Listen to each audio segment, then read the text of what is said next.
Hi friends, நாம் இன்னைக்கு ஒரு குழிப்பணியாரம் தான் செய்ய போகிறோம். பாசி பருப்பை வச்சு நாம் இந்த குழிப்பணியாரத்தை செய்ய போகிறோம். வாங்க இந்த குழிப்பணியாரம் எப்படி செய்கிறதுன்னு பார்க்கலாம். பாசி பருப்பு வச்சு செய்திருக்கனால ரொம்ப டேஸ்டாக இருக்கும்.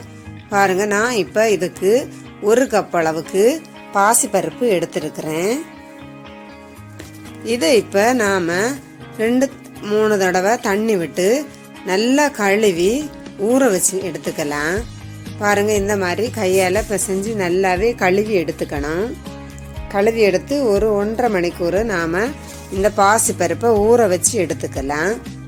ஊற வச்சதுக்கு அப்புறமா நாம் இதுலேருந்து ஒரு 2 ஸ்பூன் அளவுக்கு எடுத்து தனியாக எடுத்து வச்சுக்கலாம். எடுத்து வச்சுட்டு மீதியை நாம் தண்ணியை வடிகட்டி ஒரு மிக்சி ஜாரில் சேர்த்துக்கலாம்.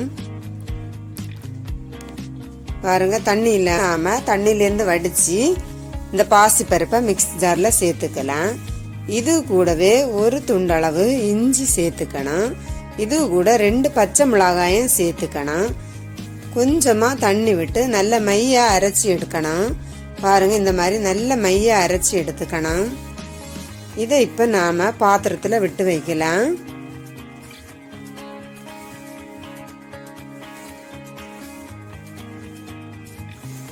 இப்போ நாம் ஒரு பாத்திரத்தை அடுப்பில் வச்சு பாத்திரம் சூடானதுமே 2 ஸ்பூன் அளவுக்கு எண்ணெய் சேர்த்துக்கலாம். எண்ணெய் சூடானதுமே 1 ஸ்பூன் அளவுக்கு கடலை பருப்பும் 1 ஸ்பூன் உளுந்தம் பருப்பும் சேர்த்துக்கணும். இது கூடவே 1 ஸ்பூன் கடுகு 1 ஸ்பூன் ஜீரகமும் சேர்த்து நாம் நல்லா பொரிய விட்டு எடுத்துக்கலாம்.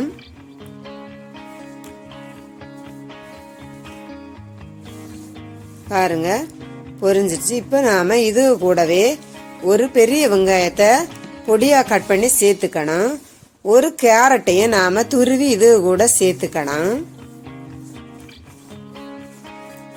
கொஞ்சமாக கருவேப்பிலையும் கொத்தமல்லி இலையும் தூவிக்கணும். இதை நம்ம நல்லாவே வதக்கி எடுத்துக்கலாம். இப்போ இந்த வெஜிடபிளுக்கு தேவையான அளவு உப்பு சேர்த்துக்கணும்.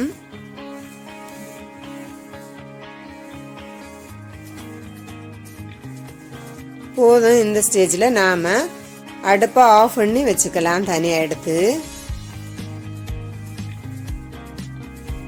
இப்போ நாம் அரைச்சி வச்சிருக்கிற பாசி பருப்பு கூட பாசி பருப்புக்கு தேவையான அளவு உப்பு சேர்த்துக்கணும். கூடவே நாம் 2 ஸ்பூன் பாசி பருப்பு அரைக்காமல் எடுத்து வச்சுருந்தோம், அதையும் இது கூட சேர்த்துக்கணும். இப்போ நாம் வதக்கி எடுத்துட்டு வந்த வெஜிடபிளையும் இது கூட சேர்த்துக்கலாம்.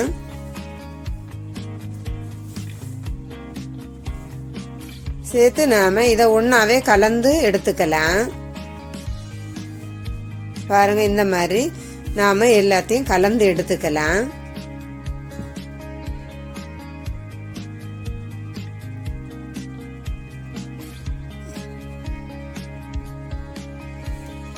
இப்ப நாம குழிப்பணியார சட்டி அடுப்புல வச்சு சட்டி சூடானதுமே எல்லா குழியிலையும் கொஞ்சம் கொஞ்சமா எண்ணெய் சேர்த்துக்கலாம். நீங்க விருப்பப்பட்டீங்கன்னா நெய் கூட சேர்த்துக்கலாம். இப்போ எல்லா குழியிலையுமே நாம் இந்த அரைச்சி எடுத்துட்டு இருந்த மாவை இதை கூட சேர்த்துக்கலாம். கொஞ்சம் கொஞ்சமாக எல்லா குழியிலையுமே சேர்த்துக்கலாம். சேர்த்து ஒரு மூடி போட்டு வேக விட்டுக்கிடணும். தீயை வந்துட்டு நாம் கம்மி பண்ணி வேக வச்சு எடுத்துக்கலாம். அப்போ தான் கரியாமல் உள்ள எல்லாமே நல்லா வெந்து நமக்கு கிடைக்கும். ரொம்ப டேஸ்டாக இருக்கும், ஹெல்த்தியானதும் கூட, பிள்ளைங்களும் விரும்பி சாப்பிடுவாங்க. ஒரு பக்கம் வெந்ததும் நாம் திருப்பி போட்டு எடுத்துக்கணும். 2 பக்கமுமே நாம் திருப்பி போட்டு வேக வச்சு எடுத்துக்கலாம். பொன்னிறம் ஆகுற வரைக்கும் நாம் வேக வச்சு எடுத்துக்கணும். அப்போ தான் உள்ளால எல்லாமே நல்லா வெந்து கிடைக்கும். பாருங்க, இப்போ இந்த குழிப்பணியாரம் வெந்துடுச்சு. நாம் இதை எடுத்துடலாம். இதை நம்ம டீக்கு கூடயும் வச்சு சாப்பிடலாம். வடை மாதிரி நல்ல டேஸ்டாக இருக்கும். எல்லாமே நாம் சட்னி கூட வச்சு சாப்பிடலாம். சாஸ் கூடயும் தொட்டு சாப்பிடலாம். ரொம்ப டேஸ்டாக இருக்கும்.